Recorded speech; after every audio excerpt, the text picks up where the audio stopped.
घोडावाला उम्फो हुँदो जानेहरूले चाहिँ चिया खाने माथि डाँडामा अन्त उहिले नेपालको राजा जङ्गबहादुर त्यहाँबाट उडेर गएको भन्ने इतिहास चाहिँ हो त्यो पर लुङथुङ डाँडाको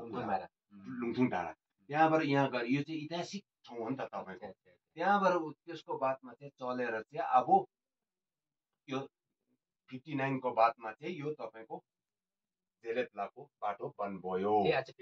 हजुर त्यहाँ आर्मी 1959 को बादमा 1959 को आफ्टर 1959 चाहिँ त्यो जेलेतला बन्द भएको 59 सम्म चाहिँ पुरा चल्थ्यो हजुर चल्थ्यो त्यसको बादमा बन्द भएको अन्त यो के अरे त्यसको बादमा 59 62 5 मा चाहिँ अन्त बन्द भएर त्यहाँदेखि लडाइँ भएको फेरि यहाँ अलिकति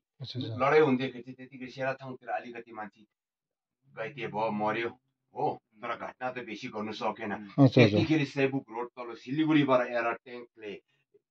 एउटा गोली तप गोली छोड्दाखेरि चाहिँ स्यासिमो भन्ने जग्गाको पुल चाहिँ त्यतिखेर भत्काएको अच्छा सिलगढीबाट ट्याङ्कले हानेर हजुर हानेकोले चाहिँ त्यो भत्काइदिएर सिलिगुडीबाट डिस्टेन्स टाढो होइन एरियल डिस्टेन्स त टाढो होइन 35 किलोमिटरको त्यो के अरे डुक्लमदेखि चाहिँ सेबुक रोड 35 किलोमिटर सिलिगुडी अन्त सोच्नुहोस् न तपाईँले जिपिएस लगाएर तपाईँहरू डुक्लम जाँदाखेरि 777 त्यही त 777 मा हामी देख्छ नि तल सँगै देख्छ सबै देख्छ त्यो क्लियर देख्छ खाली क्लियर देख्छ 35 किलोमिटर हो उही पछाडि त हो सिलिगुडी गेटकबाट यसो घुमेर जान्छ सिलिगुडी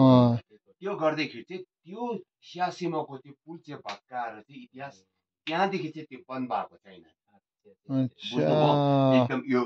इन्डियन आर्मी आर्केहरू चाहिँ त्यहाँदेखि चाहिँ बोर्डरमा माथि